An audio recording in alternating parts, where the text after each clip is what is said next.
Assalamualaikum warahmatullahi wabarakatuh. Swastiastu, Namo Buddhaya, salam kebajikan, rahayu. Samuan alit jilid 2 bersama Mas Gundul. Seniman, budayawan, penyilir. Guru anak saya Dalang. Jadi pas gondol kakak kelas UNY ya. Tapi aku masuk, kamu keluar. Tapi ketemu di UKM Kamasetra, UKM yang tari, ketoprak, apa meneh Mas? Pedalangan, Karawitan. Nah, terus mendirikan Omah Gondol. Yeah. Jadi Mas Gondol ini orang Jogja tapi Gunung Kidul ya Mas. Yeah. Selain di Sanggar sini di Omah Gondol, Mas Gondol juga pulang ya ngajar. Ngajar. Main film juga ya Mas. Main ketoprak, main film. Main film. Film apa ya Mas yang di TVRI itu? Sinetron. Si apa? Dokudrama ada. Yang terakhir ini kemarin judulnya lali aku. Singasari ya. Saya jadi Kertanegara. Terus ada terus ada Mangkubumi. Mangkubumi jenengan ya jadi Mangkubumi. Iya, jadi Mangkubumi. Oke. Terus main ketoprak juga. Kalau milih judul apa naskah kan nyutradara juga ya Mas? Iya. Ngopo kok milihnya tuh pasti yang tradisi-tradisi, cerita sejarah. Dan dulu kayaknya zaman kuliah ya Mas, pernah dibredel ya pentasnya ya. Bikin pentas Darmo Gandul. Tidak boleh pentas selama 1 tahun. Iya. Darmo Gandul. Iya. Dulu pas ketika saya membuat Darmo Gandul itu sebenarnya ada isu pornografi, porno aksi. Maka kemudian saya saat itu memilih Darmo Gandul. Tapi bukan secara pemahaman dan secara filosofi ataupun apapun. Darmo Gandul hanya sebatas sebagai pementasan dan judul. Bacaan saya dengan Darmo Gandul yang dipahami oleh orang yang kemudian membaca secara seratnya itu sangat berbeda. Oh, bacaannya Mas Gondol. Kayak apa interpretasi Darmo Gandul? Begini loh Mas, asbak iki nang kene. Iki berat pertanyaannya. Kalau dulu di seratnya tipis gitu, saya dipinjemin sama Mas Mariono. Yang tipis ya, bukan yang hitam. Bukan, yang tipis. Okay. Saya ada 2 Darmo Gandul karo Gatolojo. Ada 2 atau yang saya baca. Kemudian salah satunya yang ngobrol tentang sudut pandang dari orang yang mengatakan salah satu agama tertentu dengan sudut pandang dia. Nah, sebenarnya yang saya ambil bukan yang ngomong-ngomongin itu, tapi bagaimana kita memahami bahwa Darmo Gandul itu saya pahami sebagai alat kelamin kalau dulu. Yang itu dalam serat itu sebenarnya juga ngomong-ngomongan ketika ngomong ke satu agama itu. Nah, cuma pandangan saya beda. Bayangan saya, Darmo Gandul yang sebagai alat kelamin itu bisa untuk membiaskan orang, untuk kemudian mengerti bahwa dalam kebudayaan gue orang enek jenenge porno aksi atau pornografi. Tapi yang kalau kemudian dikemas dengan baik, dikemas dengan hal yang luar biasa, maksudnya dengan sentuhan-sentuhan kesenian, tidak lagi secara vulgar. Dan jenengan pernah baca di dalam Darmo Gandul dan Gatolojo mungkin, itu kan bahasanya bahasa dalam tanda kutip saru kalau diistilahkan dalam bahasa Jawa kami. Misalnya alat vital kemudian digunakan untuk mengolok-olok A, B, C, dan Z. Saya nggak begitu hafal, tapi di sana ngobrol ke banyak hal tentang itu. Nah, makanya kemudian sudut pandang itu yang kemudian saya gunakan. Darmo Gandul digunakan sebagai sarana untuk membuka. Tidak sebagai ajarannya, tapi kemudian Darmo Gandul diterangkan sebagai iki loh, alat-alat yang kemudian digunakan, tapi kemudian diberikan secara santun. Dan harusnya dulu kan musuhnya pornografi. Ketika IBS dulu menggelar Vagina Monolog, kemudian saya menggelar Ketoprak Biru 17 plus Darmo Gandul, itu saya dibredel. Tapi Vagina Monolog tidak diapa-apakan. Padahal itu sama. Kalau konsepnya mendalam, mesti saya kata awal saya sudah tidak mau kemudian masuk ke Darmo Gandul secara ajaran.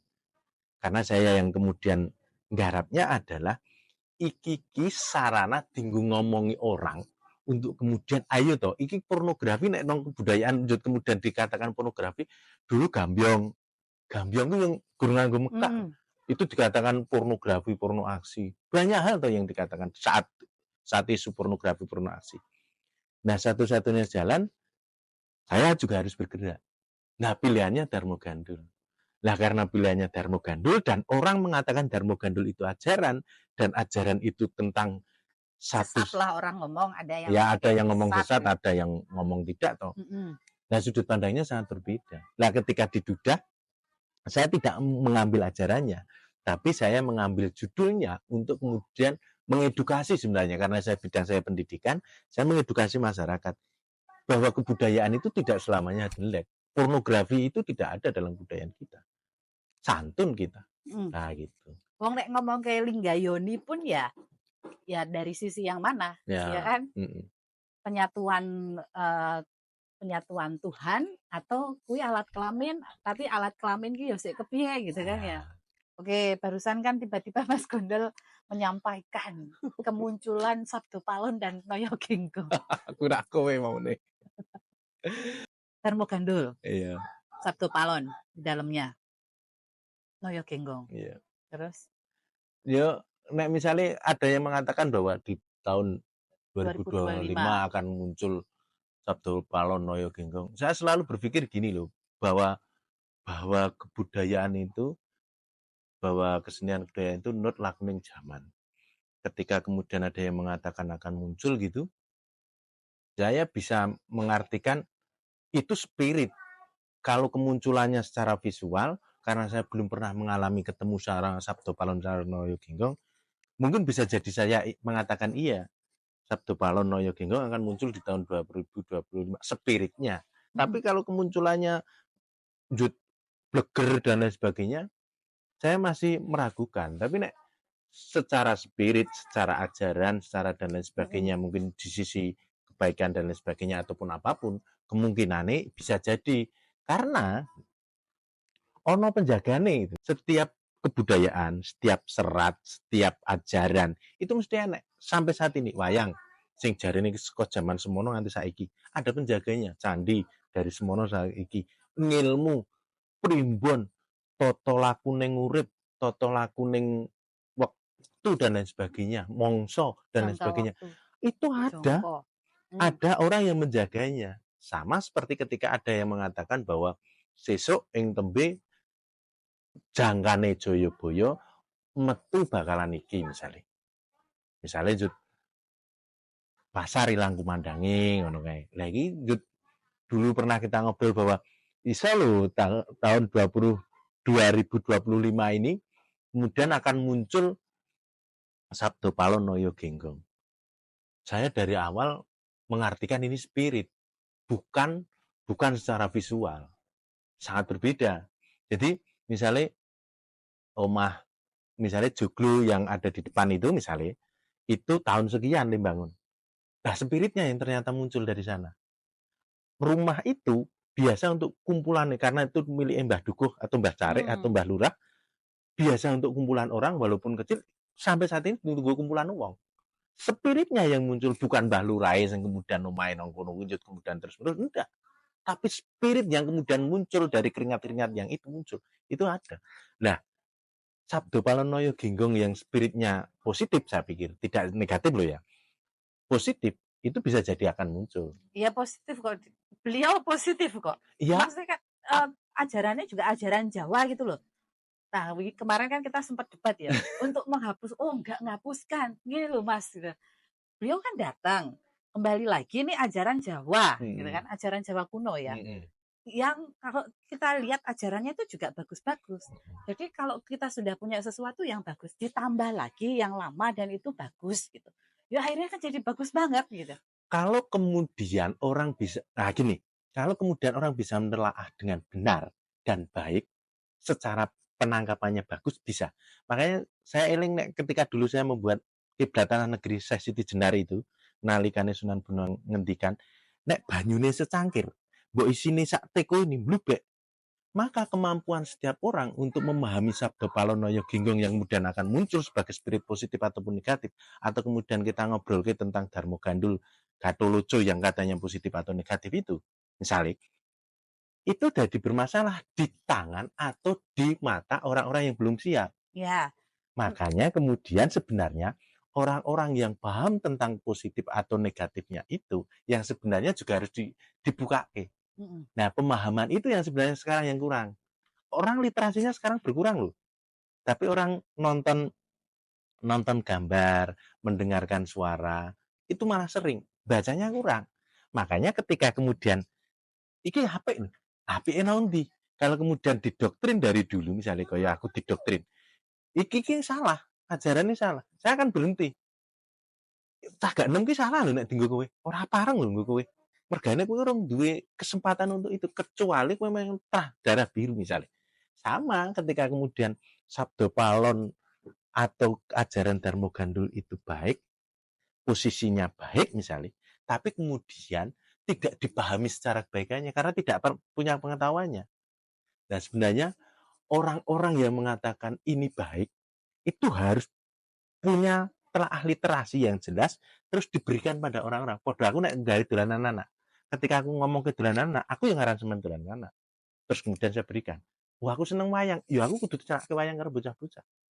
Nah, kemarin kan aku ziarah ke Sunan Kalijogo ya, Mas. Iya. Kan jadi ya wes kayak yang beliau ajarkan itulah jawabannya gitu loh. Ya Islam, ajaran baru, agama baru, tapi yang merangkul tradisi gitu. Jadi ini apik kabeh. Aku udah lah ini jawabannya. Lah tiwas saya Subakir sama Sabdo Palon wis gelut loh. Nah, nek saya pemahamannya gitu. Kalau memang punya literasi dan kemampuan secara keilmuan ada di sana, memang perlu orang-orang yang kemudian menjelaskan itu.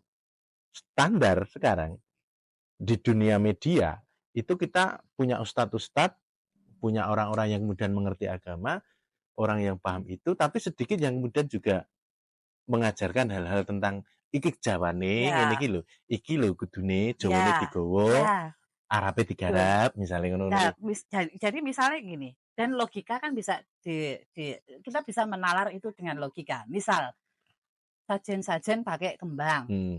Oh ya, karena itu dari bumi, itu harum untuk dipersembahkan. Kalau kita ngelihat di agama yang lain, kan juga ada wangi-wangian yang dipakai. Jan-jan iki esensine podo, pewangian, kan itu ya. Maksudnya ya itu tadi, pemahamannya itu yang harus. Masalahnya gini loh, tingkatan keilmuan setiap orang itu berbeda. Misalnya kowe karo aku ndelalah podo ndelalah, atau berbeda sangat jauh dengan keilmuan. Misalnya kowe ngomong ke kembang kantil, kuwi nang Jawa digunakake. Kadangkala kuwi diarani mistik.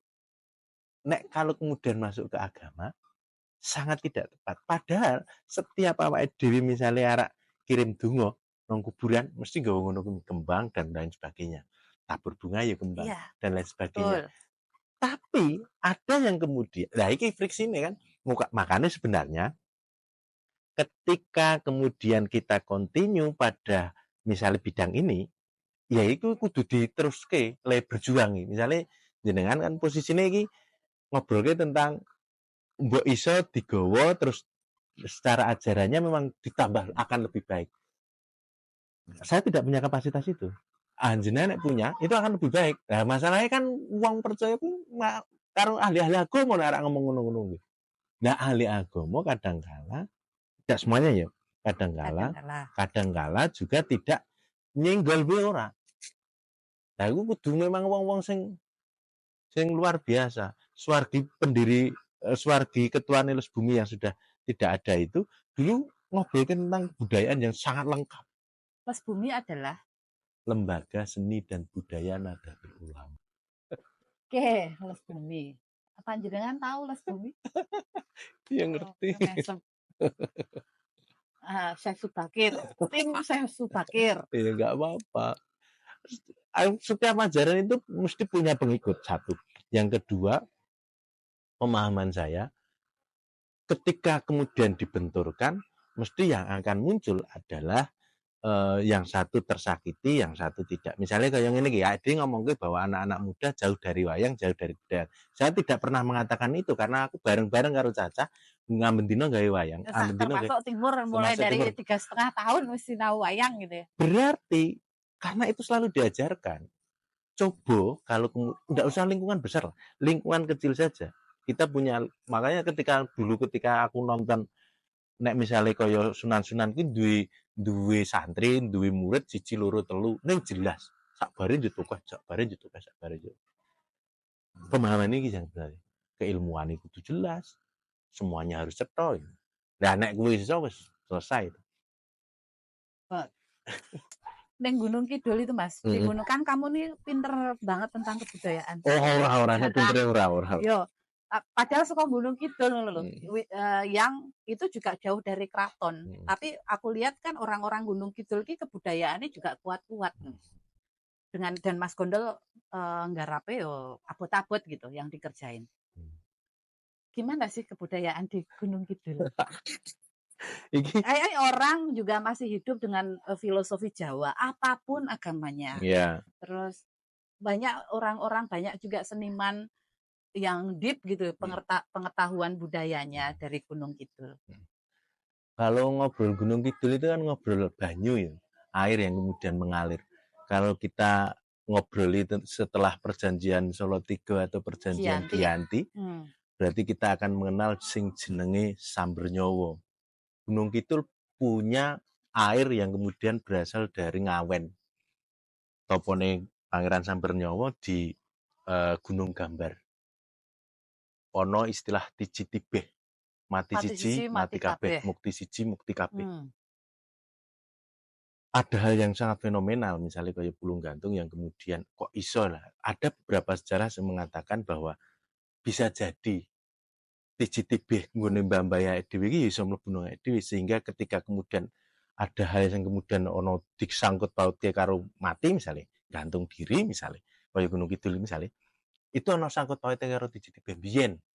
Ono sing cerita itu ada yang literasi yang kemudian mengatakan itu. Ada lagi yang kita adalah pelarian dari wong Mojopahit, Melayu, munggah.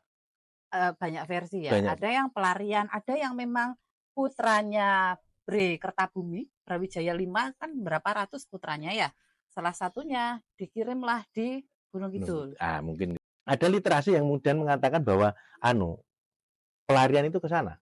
Ada pelarian yang kemudian itu kan terbukti dari kebudayaan yang muncul. Misalnya di Gunung Kidul itu ada reok panjen. Reok panji. Ada pentul tembem. Pentul tembem itu ada wajah putih dan wajah hitam. Nek pentul tembem itu yang nari-nari di reok. Apa ini pipinya tembem-tembem itu. Betul, ya. Yang pentulnya itu yang hidungnya panjang, yang tembem hitam, terus putih dan hitam.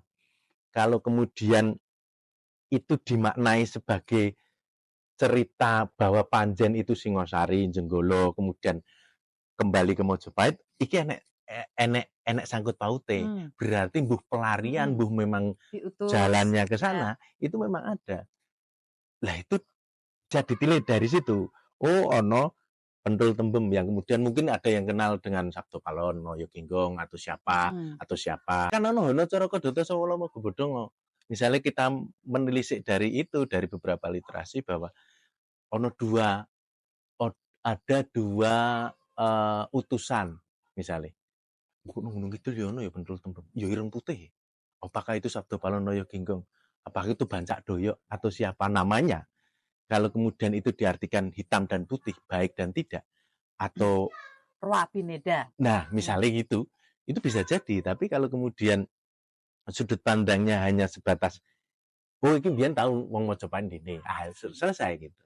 Makanya naik Gunung Kidul, saya bisa mengatakan, wah aku yo anak keturunannya Mojopahit. Ya. Berarti aku ono keturunannya Singosari. Berarti ketika berarti keturunannya Mataram Kuno ketika gitu, nah ya. Makanya saya pikir itu jadi literasi yang baik. Misalnya kayak pentul tembem kok enek, mungkin kalau yang disangkut pautkan karo Sabdo Palon Noyo Genggong ya mungkin bisa jadi. Tapi secara fakta dan faktual saya tidak. Dan hidup ya Mas. Kebudayaan itu hidup sampai sekarang. Sampai saat ini ada. Makanya berbeda dengan misalnya Bantul itu punya reok dodok. Kalau kita punya reok itu, reok panjen karena enek pentul tembunge. Dan duwe ini loh panjen anune apa songkok itu songkok panjen. Yang itu ada. Jadi meskipun Gunung Kidul mayoritas muslim ya?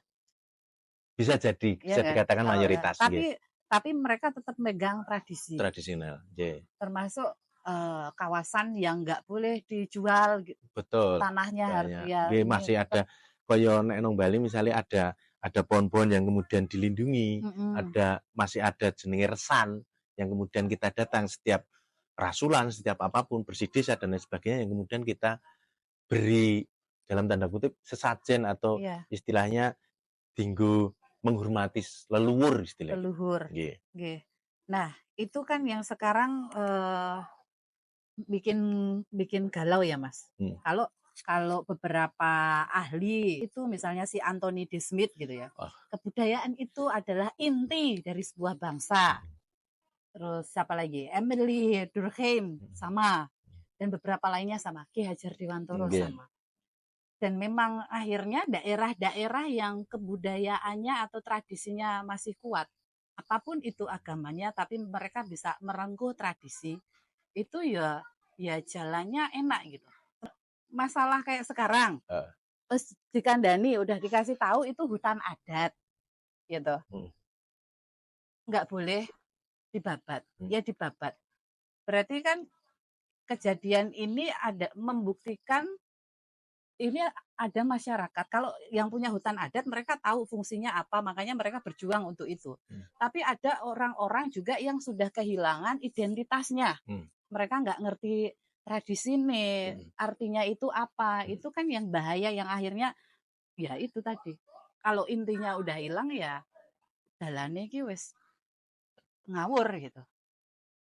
Nah, gimana caranya biar tetap daerah-daerah lain itu juga tetap jalan gitu? Atau uang di manusia Jawa nih harus kayak gimana sih?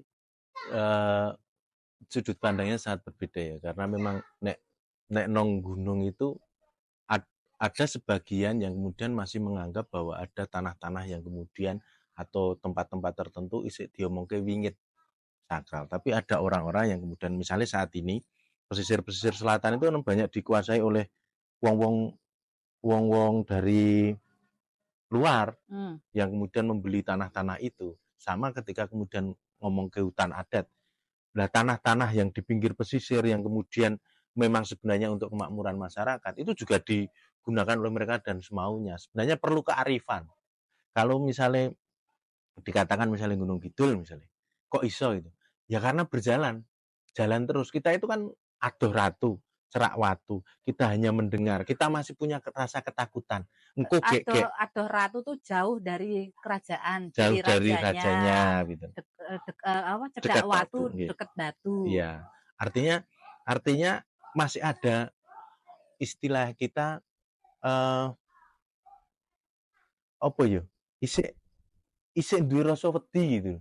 Engko gek iki kleru, engko gek karena masih kita masih mengenal engko nek iki ditegur njut dadi anak putune dhewe dadi terkena impaknya, terkena masalahnya. Nah, hal-hal yang seperti ini ya sebenarnya di kemudian dibangun.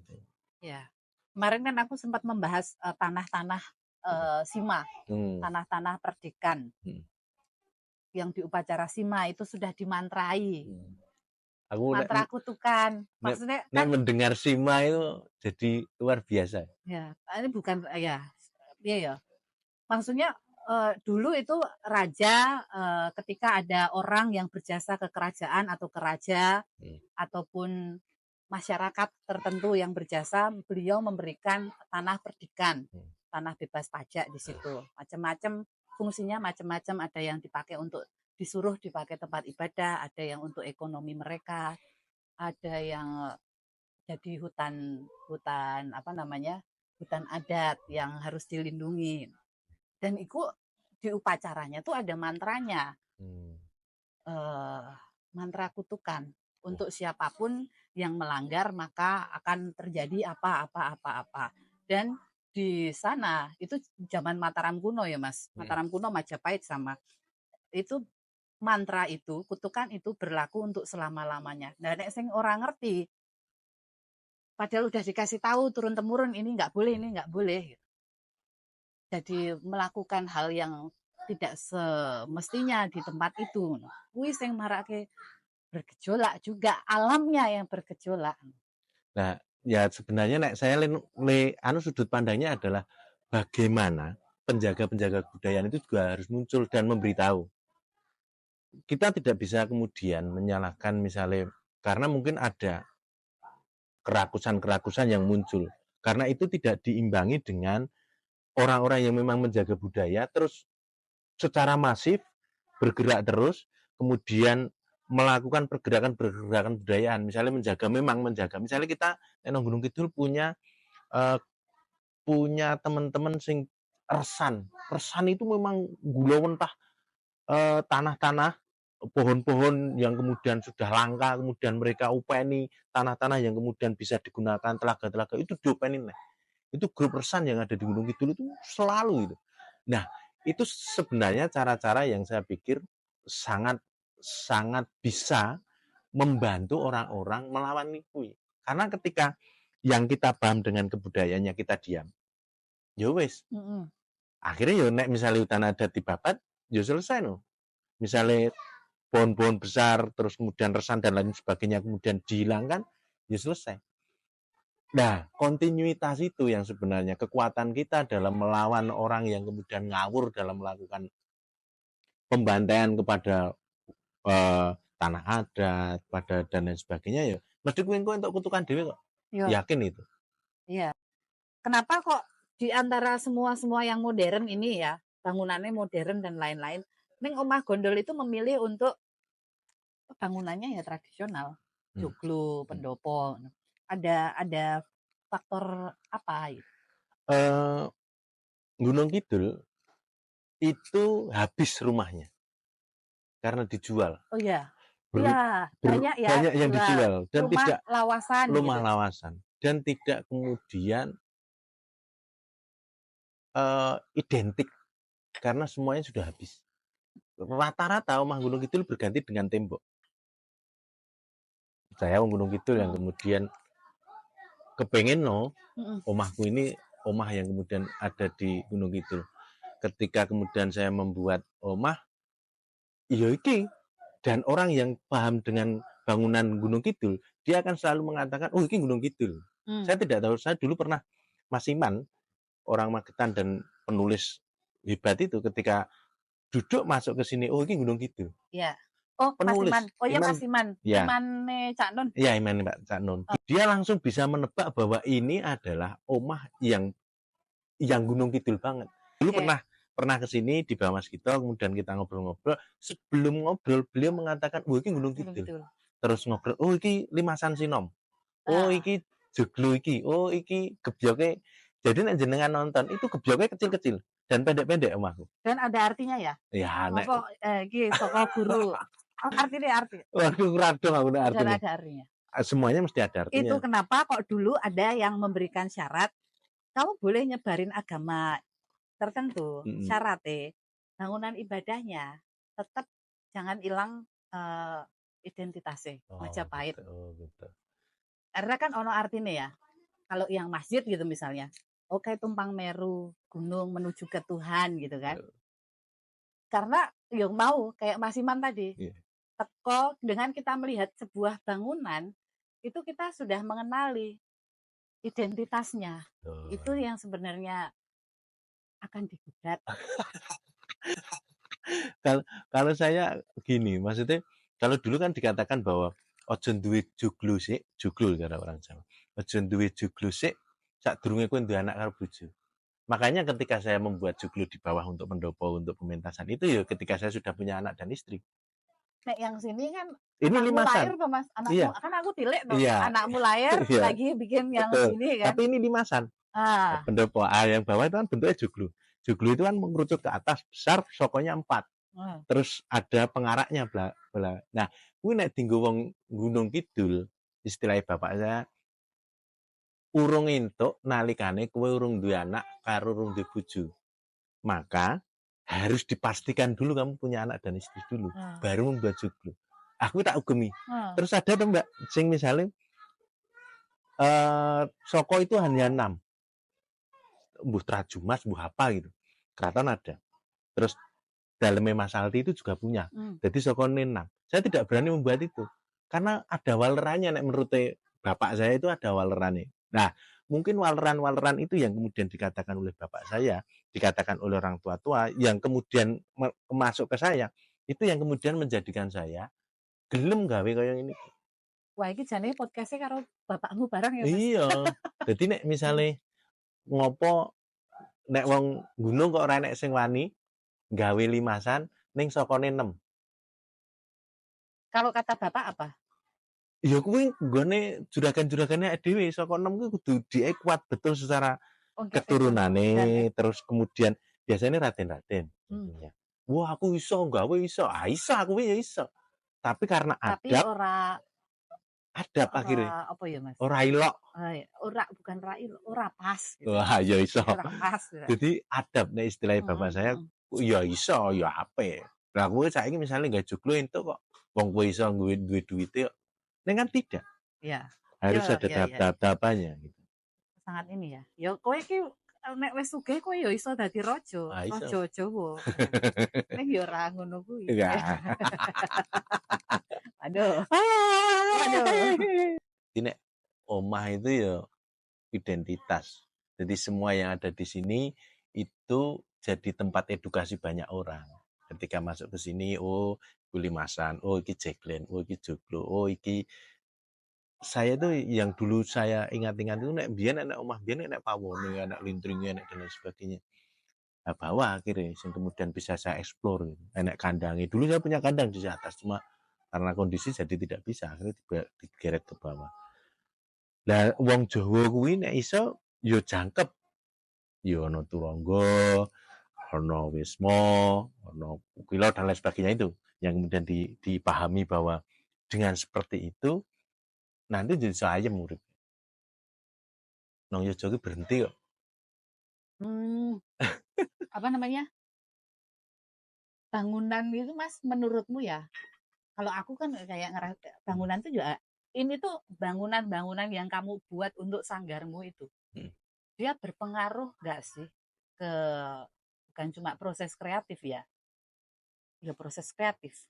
Iya ya Mas. Ini. Ketika kamu punya sanggar ning bangunane kuwi modern dan kamu punya sanggar yang bangunannya memang kamu masih jaga tradisi yang itu tuh punya arti. Mas, even soko gurunya aja punya arti. Dure apa Mas? Atas genteng ada artinya. Kayunya pun itu tuh kan kayu-kayu tertentu ya. Iya. Yang punya kekuatan sendiri-sendiri. Piye itu?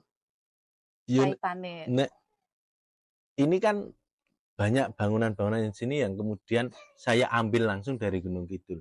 Tidak awal sekali saya membuat ini itu dari gelondongan terus saya pecah-pecah. Terus berjalannya waktu saya mengingat loh sesuk nek Gunung Kidul ki entek nang ndi wong arek nonton omahe Gunung Kidul.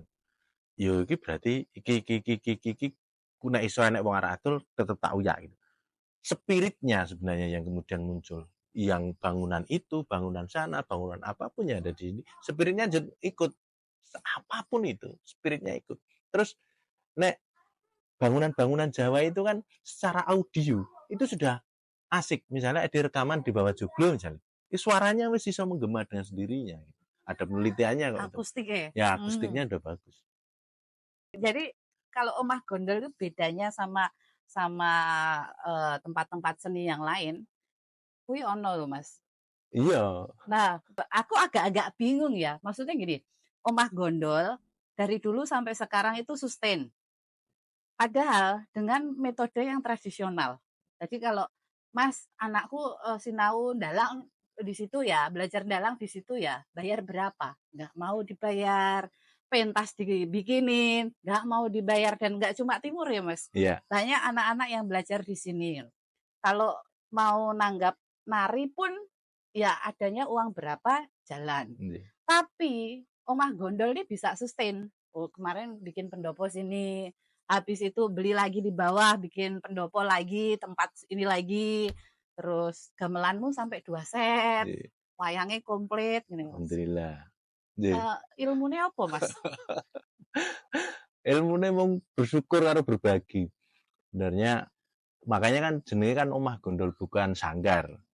Sebenarnya omah gondol itu didirikan untuk memang digawe dinggo orang berkarya, di mana pendekatannya adalah pendekatan keluarga, pendekatan yang paling dekat yaitu keluarga. Makanya siapapun yang akan mulih nang omah gondol istilah saya, dia akan dapat apapun yang ada di omah gondol secara free dan apapun yang mereka minta. Nah, semua aktivitas yang ada di sini ya saka jeripaya mereka, iso mubeng ya mereka ada. Ketika tidak ya wis ora iso mlaku. Makanya ketika ada orang yang kemudian pengen berkarya, misalnya kalau anak-anak tertiba datang, aku pengen latihan gamelan yuk. Makanya saya siapkan pentasnya, bukan saya siapkan latihannya. Aku nyampe pentas. Nah, ketika enek pentas, gue mesti enek latihannya. Dan secara otomatis latihan itu yang akan mensupport untuk pementasan. Lah gue yang kemudian iso panjang. Karena orang-orang yang ada di sini juga tidak berbayar dan tidak saya bayar. Mereka ada keinginan yang kuat, terus saya memberikan sesuatu yang bisa saya berikan untuk kebudayaan dan kesenian itu. Tapi kalau tempat-tempat lain ya, adik-adik juga ini kan kita akhirnya ya belajar ya. Ada yang manajemen seni ala barat, terus gawe iki, pokoknya terapi lah ya manajemennya. Sementara di sini nek tak delok iki tradisional, tapi melaku. Sing lian-liane gitu. Udah mikir tempatnya, terus nanti duit operasionalnya loh, Mas. Lah, omah gondol iki piye, Mas? Kayaknya aku iki wong ngetokke ngeluarin uang terus, tapi ya ada aja gitu loh. Nah, yang menarik adalah omah gondol itu dibangun dengan kondisi bahwa kesenian ini bisa menghidupi kita. Tidak hanya berkutat pada kesenian sing kemudian dinggo pentas-pentas terus. Di sini adalah tempat di mana godok skill mereka. Maka setiap bulan perlu dipentaskan. Secara tidak langsung karena ada dokumentasi, ada publikasi yang jelas terus continue, orang menganggap dan orang dalam tanda kutip ebo karo mesake mbok menawa. Jut ngenai job. Lah job itu yang kemudian kita olah dibalikkan. Maka dulu ketika orang bertanya pada saya, "Kowe nek nanggap nggunamu piro?" Wis sak seneng wae ngenai duit. Nek kowe arep menginvestasikan kebudayaan, duitnya nang aku. Kemudian uang itu akan bergulir. Maka ketika orang bertanya gondol karo omah gondol kepiye? Lah omah gondol sendiri. Nek kowe membayar gondol berarti kowe kudu larang. Karena apa? Saya menghidupi anak-anak yang sekian banyak untuk pementasan yang sekian banyak. Maka sangat berbeda. Nah, kegiatan aktivitas kebudayaan saya itu yang kemudian menopang apa yang kemudian dilakukan oleh anak-anak. Nah, aktivitasnya anak-anak itu kan perlu. Misalnya gini. Contoh misalnya keroncong ya. Keroncong itu membuat pentas, membuat lagu, terus lagunya kemudian dipentaskan dan dimiliki oleh orang lain. Nah, orang lain itu yang kemudian beri fee itu. Nah, fee itu bisa digunakan terus-menerus. Jadi misalnya saya membuat lagu fondasi untuk tingkat nasional misalnya. Nah, uang yang kemudian atas nama gondol, karena saya mencipta lagu, menulis liriknya, lah itu yang kemudian digunakan untuk anak-anak. Nah, anak-anak kan sudah, ngiringi lagu gue Pak Gondol. Saya nggone fondasi atau apa itu. Nah, uang itu akan kembali mereka. Ini kemudian yang ditanggap anak-anak mungkin tidak sebesar yang kemudian saya dapatkan. Nah, duit-duit itu yang kemudian, uang-uang itu yang kemudian menghidupi mereka. Jadi saya juga tidak sendiri bahwa uang yang berasal dari karya-karya teman-teman itu ya saya kembalikan. Ramayana Bocah misalnya, kita punya Ramayana Bocah. Ramayana Bocah itu juga sama, kita pentaskan, kita tingkatkan kompetensinya di omah gondol. Ada yang suka kemudian bertanya, berapa? Nanggap, nanggap. Anda punya berapa? Oh sekian. Oke, ini nek kowe arep menginvestasikan, saya mesti gitu. Nek jenengan investasi kebudayaan, bedakan. Kowe bayar iso. Nek bayari anak-anak, ya sejauh mereka minta. Misalnya sekian dari Mas Unu misalnya. Oh sekian juta misalnya. Oh ya wis. Tapi saya meminta lebih karena misalnya gini. Saya perlu aktivitas yang panjang dan itu saya jelaskan pada klien saya. Saya punya aktivitas panjang, setiap bulan saya punya umbul tungo, setiap tahun saya punya pentas bareng gondol yang kemudian itu melibatkan orang banyak. Jadi duit-duit itu, budget-budget itu yang kemudian iso digulirkan ke mereka. Selain juga orang-orang yang tresno dalam tanda kutip. Misalnya dalam setiap bulan saya mesti dapat kopi, wedang, dan lain sebagainya tanpa membeli, itu dari warung beli. Itu mesti setiap bulan saya diberikan gula, teh, dan lain sebagainya. Jadi ketika saya pentas, saya mikir gula teh. Ketika saya mau pentas, ada sound system yang kemudian dengan serta-merta gratis, misalnya dari mahasiswa Asmaralaya. Karena dulu pas awal-awal berat banget bagi saya. Tapi setelah berjalannya orang jut kemudian kepengen aku melu Mas, ojo kowe tok. Nah, di situ apa ya? Kesadaran untuk ya ini bareng-bareng gitu. Nah, akhirnya di situ. Sebenarnya kebudayaan karo kesenian itu kalau diawali dengan niatan baik, terus orang itu mesti bakal ngewangi apapun yang dia bisa. Misalnya sing kaya anak-anak, coba kalau dipikir mereka harus gorok gedang, harus menyiapkan alat dan lain sebagainya di bawah, misalnya harus ngeduke. Kalau saya membayar berapa? Sudah mahal sekali, tapi mereka menyiapkan sendiri alatnya, mereka menggunakan alatnya dengan baik. Itu kalau dibayar berapa? Berapa puluh juta saya tidak bisa bayar.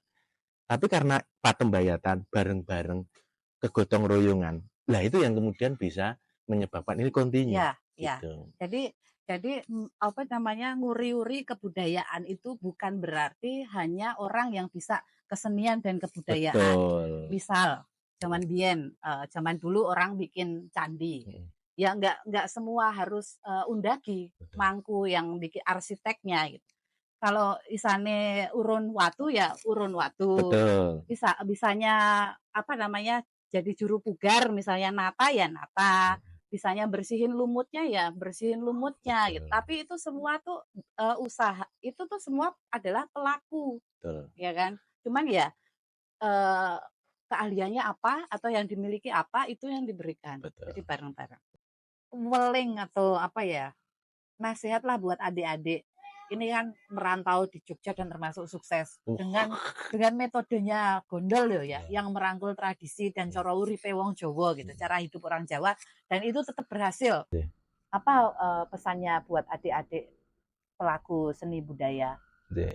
Saya itu sebenarnya pernah sowan diajak Mbak Cilik ke tempatnya Pak Butet ya. Ada hal yang sampai saat ini saya bundeli. Ketika aku arep berkesenian, memang secara ekonomi kowe kudu wis rampung sik. Karena kemudian kamu bisa secara serta-merta menghidupi urip-urip kebudayaan itu, atau kesenian itu. Nah, maka satu-satunya yang kemudian saya lakukan adalah ketika kendil kurang guling, apapun yang saya hasilkan dari kebudayaan itu harus kembali ke kebudayaan itu. Jadi kok delalah saya dapat ini, dapat itu dari kebudayaan, dari ya itu yang saya kemudian hubungkan. Nah, kalau pesannya pertama, ojo pernah pelit dengan apapun yang kemudian kita miliki. Bahwa itu dari Gusti Allah, satu. Yang kedua, bahwa kalau itu diinvestasikan untuk kebudayaan, investasikan untuk kesenian, nanti akan kembali ke kita juga. Sampai saat ini misalnya, kok bisa berjalan? Ya karena itu. Ndonga berkarya, berbagi. Ndonga berkarya, berbagi. Bagi teman-teman yang anak-anak muda, Mbak Nowo, jangan pelit dengan harta yang kemudian kita miliki. Investasikan dengan kebudayaan, insya Allah nanti kita akan dapat apapun yang kita minta. Insya Allah, insya Allah, insya Allah. Gitu. Terus kayak Ustaz. Gusdal. Orang Gusdal, Gusdal. Sembah nuwun ya Mas. Sembah nuwun. Ngobrolnya. Jadi kita biasa ngobrol. Sekarang karena ada pesamuan alit, ayo udahlah direkam aja lah. Sembah nuwun. Oke. Ngaten Mas Gondol terima karena kasih. Sudah malam juga. Hati-hati di jalan. Terus sembah nuwun apa? Nama budaya. Salam kebajikan, salam budaya. Salam budaya. Rahayu, rahayu, rahayu.